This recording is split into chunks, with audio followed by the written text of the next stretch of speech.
Everyone, स्वागत है आपका मेरे एएमए एजुकेशन चैनल के ऊपर। आज की वीडियो के अंदर हम करेंगे रिवीजन टेक्स्ट प्रोड्यूसन प्रैक्टिसेस यूनिट 4 के मेरे हैंड में नोट्स। हमारी जो पिछली वीडियो थी उसके अंदर हमने किया था अपील का टॉपिक कवर किया था। अगर आपने वो वीडियो नहीं देखी है तो मैं आपको लिंक डिस्क्रिप्शन में डाल दूंगा, आप जाके चेक कर सकते हैं। और अगर आप चैनल पे नए हैं तो आपको पता ही है क्या करना है, चैनल को जाके सब्सक्राइब करना है और बेल आइकन प्रेस करना है ताकि आपको नई नई अपडेट्स मिलती रहें। और अगर आपने चैनल को सब्सक्राइब कर रखा है तो आपका दिल से धन्यवाद। तो हम स्टार्ट करते हैं। रिवीजन का टॉपिक हमारा revision of order prejudicial to revenue.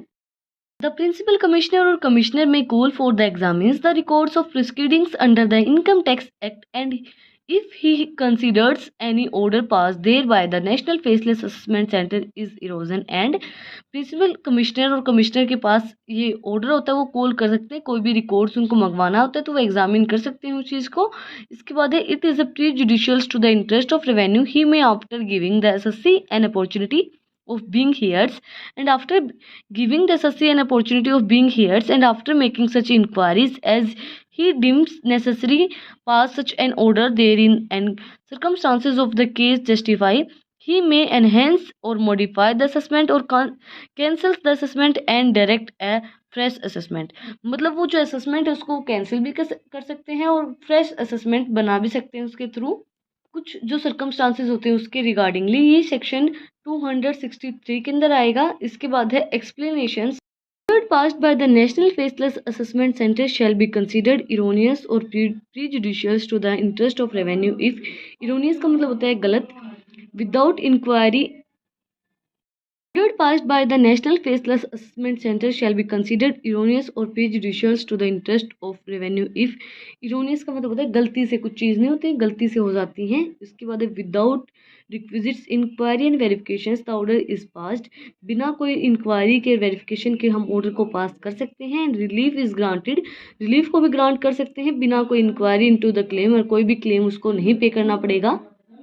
Order is made in the accordance with the directions or order issued by the CBDT. Order is not made accordance with the direction. Order जो है वो accordance with the direction के accordingly नहीं made किया जाएगा।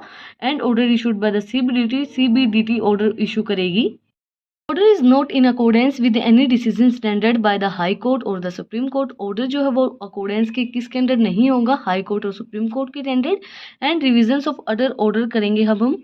In the case of any other order passed by an authority subordinates to him, the principal chief commissioner or chief commissioner or principal commissioner or commissioner may either of his own motions or any applications of the SSC for revisions, calls for the records, any proceedings under the Income Tax Act in which any such orders thereon as think fit after making the necessary inquiry. However, such an order should be not prejudicial to the SSC. Section 264 के अंदर आएगा ये।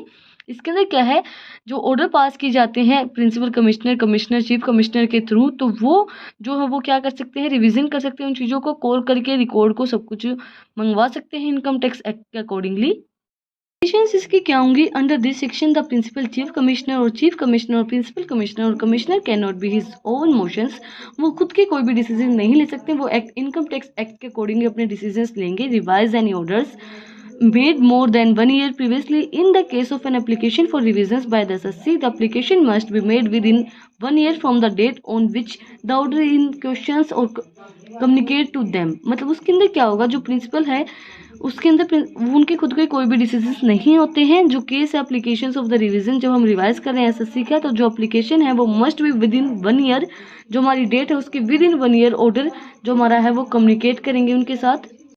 Fees कितनी होगी revisions की, every applications by an SSC for revisions shall be accommodated by the fee of 500, इसकी 500 fees होगी revision करवाने की। फेसलेस रिवीजन क्या होता है, फेसलेस रिविजन्स के अंदर 264A 264B दोनों इंसर्टेड होंगे and taxations and other laws सारे इसके अंदर इंसर्टेड किए जाएंगे। 2022 के faceless revision of order section 264A के अंदर कौन कौन सी चीज़ें आएंगी। Central government may make a scheme by notifications for the purpose of revisions of orders under sections 263 और सेक्शन 264। सेक्शन 264A1 इसके अंदर आएगा सबसेक्शन 1। जो सेंट्रल गवर्नमेंट है वो स्कीम करेगी बाय नोटिफिकेशन, नोटिफिकेशन देगी पर्पस ऑफ रिवीजन, रिवीजन के पर्पस के रिगार्डिंगली। इसके बाद to give effect to above said scheme certain provisions of this act shall not be apply, और shall apply with the assumptions modification etc as may be specified। इसके अंदर क्या है, वो स्कीम या तो अप्लाई नहीं होगी, अगर वो हम अप्लाई कर रहे हैं तो हमें उसको मॉडिफाई करके उसके बाद हम उसको अप्लाई करेंगे। ये आएगा सेक्शन 264A सेकंड के अंदर। इसके बाद notification to be laid before each houses और पार्लियामेंट, जो नोटिफिकेशन है वो लीड करेगी हर एक हाउस और पार्लियामेंट के अंदर, सेक्शन 264A(3) के अंदर आएगा ये। इसके बाद faceless affect of order, section 264B। The central governments may make a scheme by notifications for the purpose of giving effect to any orders under section 250, 254, 260, 262, 263 और 264। सेक्शन 264B सबसेक्शन 1 के अंदर आएगा। जो सेक्शन जो हमारी सेंट्रल गवर्नमेंट है वो क्या करेगी, स्कीम नोटिफिकेशन जो हमारी purpose of giving effect of order, जो ऑर्डर हमारे दिए गए सेक्शंस के अकॉर्डिंगली। इसके बाद to give effect to above the said schemes, certain provisions of this act shall not be apply और shall apply with such assumptions modification, जो अगर उसको हम या तो अप्लाई नहीं करेंगे, अप्लाई करेंगे तो मॉडिफिकेशन करके करेंगे, एंड मेज बी स्पेसिफाइड, वो हमें स्पेसिफाइड करेगी, सेक्शन 264B(2) के अंदर आएगा ये। इसके बाद है notification to be laid before each houses of parliament, इसके अंदर है सेक्शन 264B(3) के अंदर आएगा ये। नोटिफिकेशन देनी पड़ेंगे हमें laid before each houses of parliament, हर एक हाउसेज ऑफ पार्लियामेंट को जब हम रिवीजन करवा रहे हैं। आज की हमारी वीडियो के अंदर हमने रिवीजन का टॉपिक कवर किया है। हमारी जो नेक्स्ट वीडियो होगी उसके अंदर हम करेंगे पेनल्टी का टॉपिक कवर।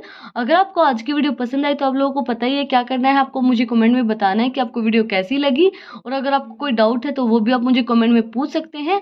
और आपको पता ही, अगर आपने चैनल को सब्सक्राइब नहीं किया है अब तक तो आप चैनल को जाके सब्सक्राइब कर ले और बेल आइकन प्रेस करें ताकि आपको नई नई अपडेट्स मिलते रहें।